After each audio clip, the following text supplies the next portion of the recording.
పెసరపప్పు చారు పెడదాం అనుకున్నాను అని చేశానమాట. ఇది 2 స్పూన్లు పచ్చిశనగపప్పు, 4 స్పూన్లు పెసరపప్పు ఇలా ఉడికించాను. ఇప్పుడు మిక్సీ పట్టుకోవాలి దీన్ని.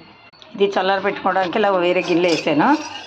ఇప్పుడు స్టవ్ మీద 2 టమాటాలు, 1 ఉల్లిపాయ, ఒక అరడజన్ పచ్చిమిర్చి అలా వేసి ఒక గ్లాస్ నీళ్ళు పోసుకొని కళ్ళుప్పు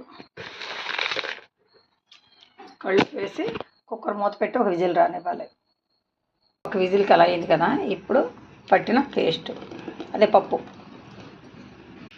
పసుపు, కొంచెం కారం, ఇప్పుడు చింతపండు రసం, నిమ్మకాయ అంత చింతపండు రసం తీసుకోవాలి. అది నేను పోస్తాను అనమాట చింతపండు రసం. అక్కడ పప్పుచారు మరుగుతుంది, అలాగా పెసరపప్పు చారు ఇది. ఇక్కడ పోపుకి ఆయిల్ పెట్టాను కదా. ఆవాలు, జీలకర్ర, మెంతులు, ఎండుమిర్చి,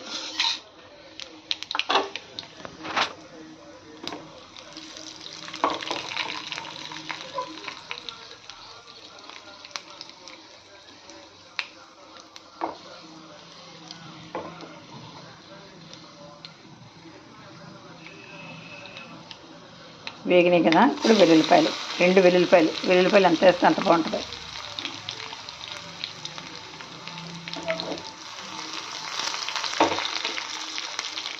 వెల్లుల్లిపాయ కూడా వేగిపోయింది కదా. ఇప్పుడు కరివేపాకు,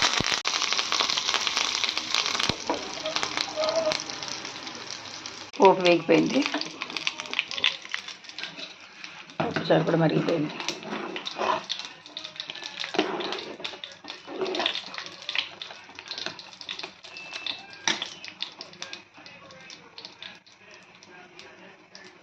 పోపు ఆఫ్ చేస్తాను.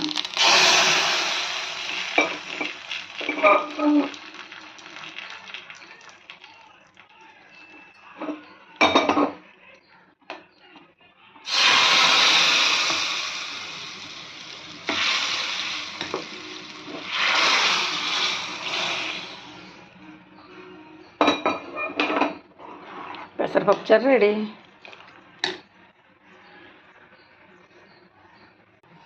పెసరపప్పు చారు రెడీ. Like, share, subscribe. నమస్తే.